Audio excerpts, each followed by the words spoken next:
રાજકોટ મહાનગરપાલિકા કચેરીએ વેપારીઓએ હોબાળો મચાવ્યો છે। કોઠારિયાની બુધવારી બજાર શરૂ કરવાની માંગ હવે વેપારીઓ કરી રહ્યા છે। છેલ્લા 8 મહિનાથી ધંધા રોજગાર બંધ હોવાનું વેપારીઓ જણાવી રહ્યા છે। વેપારીઓએ મહાનગરપાલિકા કચેરીએ રામધૂન બોલાવીને વિરોધ નોંધાવ્યો છે।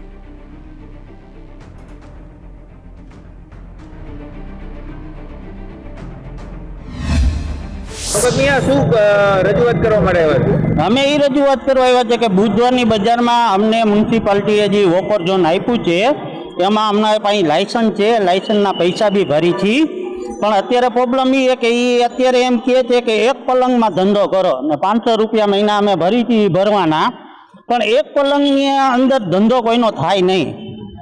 એટલે અમે એમ રજૂઆત કરવા માંગી કે એક વેપારી દીઠ 4 પલંગ આપે અને વ્યવસ્થિત બધાને બેસાડી દે અંદર। જે બહાર બેસે છે ને એના હિસાબે ટ્રાફિક થાય છે, ને ટ્રાફિકના હિસાબે મ્યુનિસિપાલિટી વાળા અહીંયા માલ ભરવા આવે છે અને ઊભા કરે છે। તો અમારો એ પ્રશ્ન છે કે અંદર જે લાયસન્સ ભરે પૈસા ભરીને બેસે છે ને બધા પાસે લાયસન્સ છે એને વ્યવસ્થા દેવા દઈએ।